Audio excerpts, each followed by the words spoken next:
Bonjour, aujourd'hui je vous propose de se retrouver autour d'un Nirupana, c'est-à-dire un enseignement spontané donné par Nisargadatta Maharaj. Et donc ces propos qui sont recueillis dans l'ouvrage Méditation avec Sri Nisargadatta Maharaj. L'avantage de ces textes, c'est qu'ils sont assez courts, assez condensés. Ce sont des notes prises par un des disciples proches de Nisargadatta qui comprenait le Maharati, donc qui pouvait vraiment rapporter les propos directs de Nisargadatta sans passer par un interprète en anglais. Ce disciple s'appelle Dinkar Kirchagar, donc c'est à lui qu'on doit ce recueil de notes. Il les avait pris au départ pour lui, personnellement, voilà, au cours des satsangs, et suite à un échange avec Nisargadatta l'a vivement encouragé à continuer à prendre ses notes et à les développer vraiment pour qu'elles puissent ensuite être transmises et donc nous être transmises aussi. Voilà.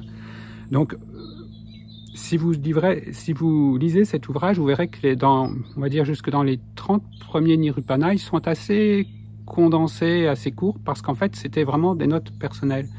Et qu'ensuite, voilà, on y trouve un certain développement. Mais les deux aspects sont vraiment intéressants. Donc je vous propose cette lecture du Nirupana et surtout de toujours le faire dans cette dynamique des trois aspects, c'est-à-dire déjà la lecture, l'écoute, ensuite une invitation à l'introspection, Atma Vichara, et ensuite, eh bien, vraiment de ne pas séparer la compréhension de sa mise en pratique, si on peut dire, mais c'est même pas une pratique, de sa manifestation, de ce qu'on appelle vraiment la réalisation de ces enseignements. Voilà. Donc un enseignement qui a été donné le 27 novembre 1977. Les activités quotidiennes ont pour seul objet le divertissement de la conscience. Là, on retrouve déjà dans cette simple petite phrase une évocation fréquente de Nisargadatta, de voir vraiment la conscience comme on pourrait dire ce divertissement.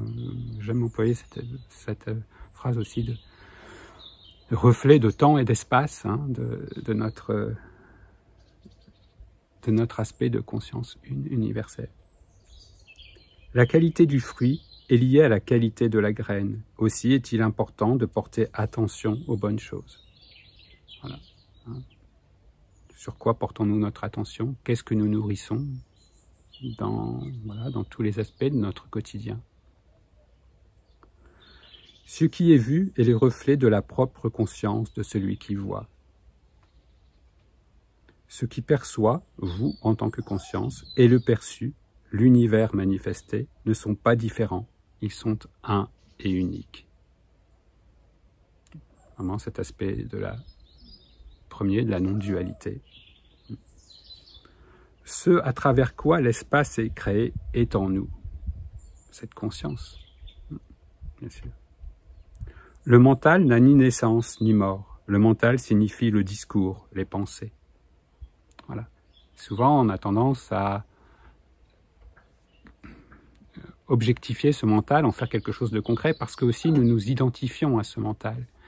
Et là, Nisargadatta nous invite à ne le voir que comme un flot de pensées, mais à qui appartiennent ces pensées? Où prennent naissance ces pensées avant que nous nous identifions à une pensée particulière? Et que nous revendiquions sa justesse ou sa vérité. Le verbe vient de l'espace. Le mental est formé du verbe et votre comportement est directement lié à votre mental. De ce point de vue, le verbe créateur est Om, qui symbolise la manifestation. Le son primordial, le verbe créateur, le Big Bang n'est-il pas une forme de de scientifique d'exprimer aussi, on l'exprime aussi par un son finalement. En fait, vous n'êtes pas celui qui fait. Voilà.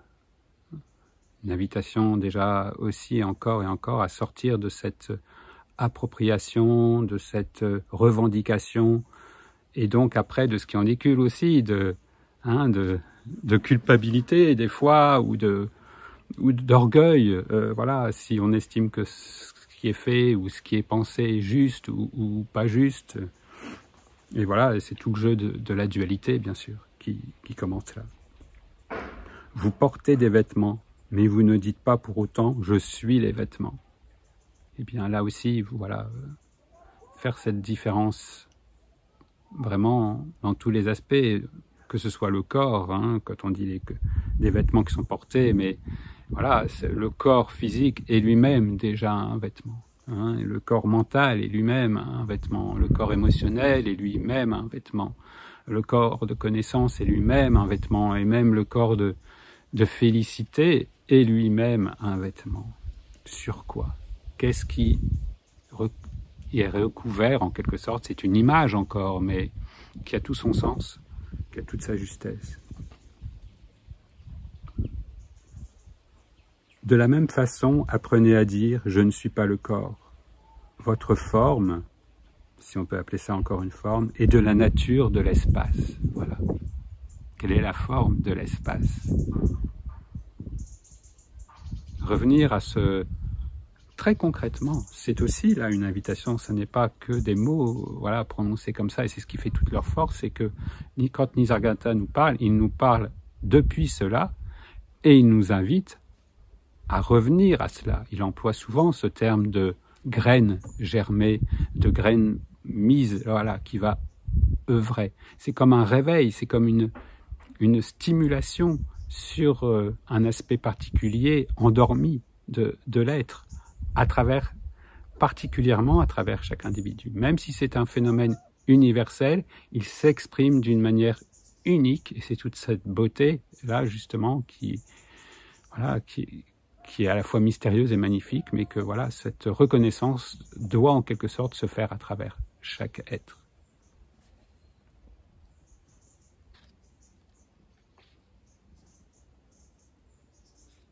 Quand nous nous réveillons le matin, c'est la conscience originelle qui apparaît en premier, juste un ressenti de notre existence. En quelques secondes, cette conscience graine se déploie et l'espace apparaît. Dans cet espace, tout est vu, y compris notre corps. Cela se produit chaque jour depuis notre enfance. Voilà. Là aussi, une invitation à observer cela directement de première main. C'est juste, le maître, le gourou, l'enseignant ne peut que pointer vers, dire, regardez, c'est là, c'est là. Mais après, ça s'arrête là. Il faut que ce processus se fasse, on pourrait dire, de l'intérieur. Il faut vraiment que voilà, comme c'était évoqué tout à l'heure, qu'est-ce que vous nourrissez? Est-ce que vous nourrissez encore cette identification, cette séparation de vous-même, ou est-ce que, voilà, on est dans un mouvement qui est là de retour à soi, de souhait, de réveil, en quelque sorte, de sortie de ces fausses identifications. Fausses, pas dans le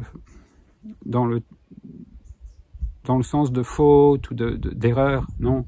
C'est juste dans le sens de ce qui est transitoire, de ce qui est provisoire, éphémère, voilà, et qui crée le problème si on s'identifie. Si on ne s'identifie pas à l'éphémère, il n'y a aucun problème, c'est même magnifique, c'est merveilleux, voilà. Mais ça devient le problème si ça nous sépare de notre véritable identité, de cette conscience, comme le dit Nisargadatta, cette conscience première. Voilà, c'est la conscience originelle.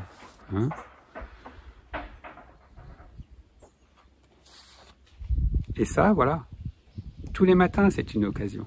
C'est merveilleux. C'est merveilleux. C'est pas attendre un grand événement, que le ciel s'ouvre, que les anges descendent du ciel et que voilà qu'un orchestre céleste vous transporte. Non, tous les matins. Et on dit tous les matins parce que là, il y a une disponibilité bien particulière, mais c'est finalement à chaque instant ensuite.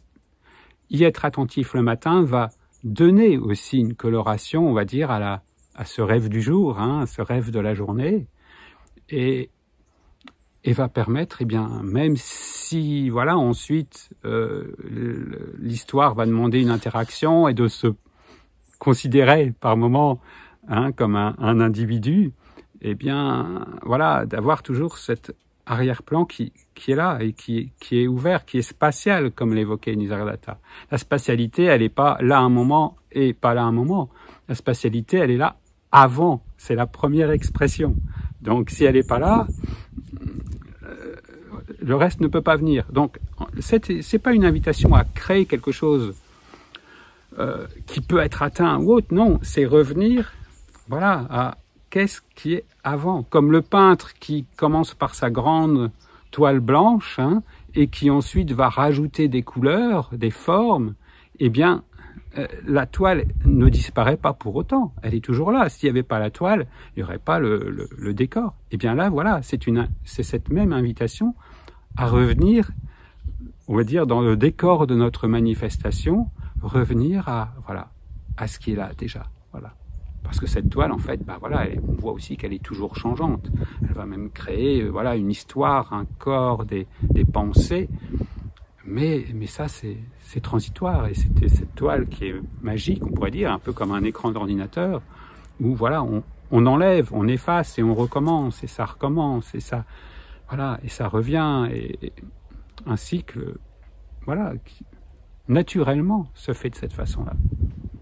Et si cet avant-tout est contacté, ce qui ne se transforme pas, ce qui ne change pas est contacté, eh bien, ça peut être vécu, voilà, en toute tranquillité. Quand on parle de ce Sat Chit Ananda, ça n'est pas quelque chose de miraculeux, c'est le fondement. Voilà, cette présence dans laquelle apparaît cette conscience première, cette matrice de manifestation. Et dans voilà, dans ce processus premier où il n'y a même pas encore d'identification, eh bien c'est la félicité qui est la félicité dans le sens de ce bonheur sans cause, de cet état naturel qui est là. Félicité qui veut dire plénitude aussi, et qui veut dire, même si ce mot est souvent, voilà, usé à tort et à travers, mais aussi amour, c'est-à-dire sentiment de cette unité qui se reconnaît en toute chose, mais qui n'a même pas à se reconnaître, qui est toute chose. Voilà. Voilà ce à quoi nous invite Nisargadatta. Et il poursuit, « Depuis lors, nous nous sommes identifiés à notre corps.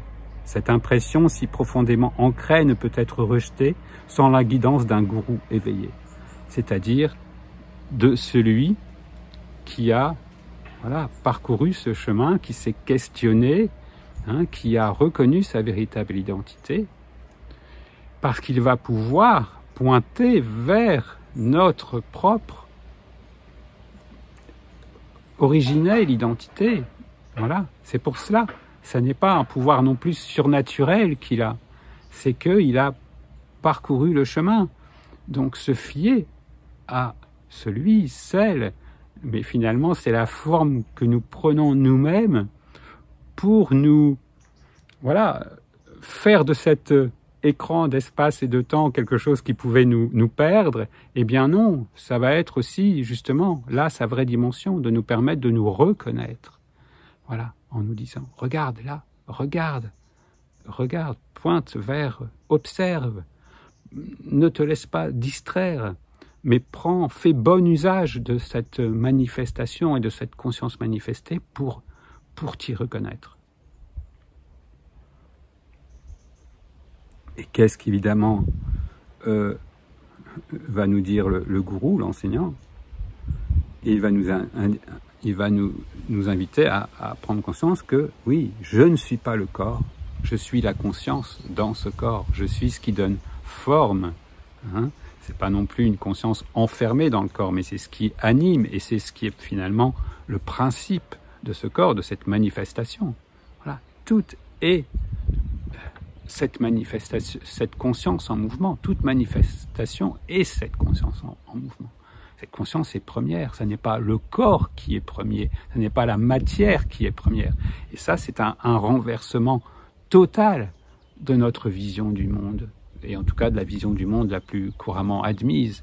Mais même aujourd'hui, les scientifiques qui étudient la structure même de l'atome et qui vont au cœur de l'atome, eh bien pour beaucoup se rendent à cette évidence que oui, non, on ne trouve pas de matière, bien au contraire, et on trouve ce que l'on peut appeler la conscience, c'est-à-dire ce champ d'énergie créateur. Voilà, la conscience dans son aspect de manifestation. Voilà donc vraiment une invitation à enquêter par soi-même, à faire conscience. Nisargadatta nous le répète sans cesse, faire confiance évidemment à ses propos. Sinon, je dirais même de toute façon, l'un ne va pas sans l'autre, puisque ça veut dire que sinon vous n'êtes pas intéressé, vous n'auriez même pas déjà écouté 2 minutes de cette vidéo ou de tout autre texte ou de tout autre enseignement. Bien sûr, s'il y a cet appel à écouter, à se renseigner, c'est parce que déjà la conscience à travers vous, en vous, est dans cette phase de retour à elle-même et de reconnaissance. Si c'était encore dans cette phase d'oubli, eh bien voilà, vous seriez complètement perdu dans le monde et la question ne se poserait même pas. C'est ça qui est tout simple en même temps, c'est que si la question ne se pose pas, c'est pour ça que ça ne sert à rien d'aller ennuyer les êtres qui ont besoin d'être complètement identifiés. Voilà, et dans l'histoire, c'est le moment pour eux. Ils ont un ticket pour voilà, aller au spectacle et vous allez vouloir les ennuyer. Voilà, et les sortir de leur spectacle alors qu'ils n'en ont pas envie. C'est ridicule. Ça ne sert à rien de vouloir défoncer des portes fermées. Ouvrons déjà notre propre porte, si elle est encore fermée. Voilà, occupons-nous de cela. Voilà, si nous avons ce sentiment d'être enfermés dans cette identification, eh bien, voilà, sortons, ouvrons la porte, ouvrons les fenêtres, pour voir que finalement, voilà, il ne s'agit que de portes et de fenêtres, on pourrait dire, virtuelles. Mais il faut faire la démarche pour s'en rendre compte. Ça n'est qu'en faisant cette démarche que l'on s'en rend compte. Croire, raconter simplement, dire « ah oui, c'est un monde de rêve, c'est une illusion », ne suffit pas si vous avez ce sentiment profond d'être enfermé. Il faut faire la démarche, et c'est toute la beauté de la voie directe. C'est qu'elle va vous faire comme si effectivement c'était bien réel, vous inviter à la démarche, mais pour que vous puissiez le constater par vous-même, que nous puissions tous le constater par nous-mêmes. Voilà. Et c'est cette beauté, je trouve, de cet aspect particulier de l'Advaita, qui se met au niveau de chacun, là où il est. Et c'est ce qui peut, des fois, aussi créer à la fois en même temps une confusion, parce que le propos est adapté à un niveau particulier et n'est pas valable pour tout le monde. Donc c'est aussi à développer cette clarté, cette lucidité pour voir à qui s'adresse Nisargadatta. Voilà. Est-ce qu'il s'adresse à quelqu'un qui est encore très identifié à sa personne, à son corps, à son mental, ou est-ce qu'il s'adresse à quelqu'un qui est déjà dans cette ouverture et qui a déjà eu des moments d'ouverture, ou est-ce qu'il y a quelqu'un qui ne demande qu'à vraiment, ça y est, s'installer vraiment et à lâcher même les différentes étapes qui ont pu le mener jusque-là, comme on descendrait de sa voiture une fois qu'on est arrivé à destination, eh bien de lâcher encore tous les concepts même spirituels qui peuvent être encombrants à ce moment-là. Voilà, c'est de cette manière-là que je vous invite vraiment à lire ces Nirupana, et que si cette petite expérience se poursuit, de les présenter de cette façon-là, eh bien nous puissions le faire pour les rendre vraiment laisser les graines que Nisargadatta sème, eh bien germer, être vivantes, en prendre soin, et ensuite vraiment porter tous leurs fruits, c'est-à-dire mener vraiment à cette réalisation, j'allais dire en chaque instant, mais c'était encore une image, c'est maintenant, c'est là l'instant. Il n'y a qu'un seul instant quand on est libéré de cette illusion du temps et d'espace. Voilà, bien à vous, et belle introspection et belle découverte de votre véritable nature. Bien à vous, en unité d'être.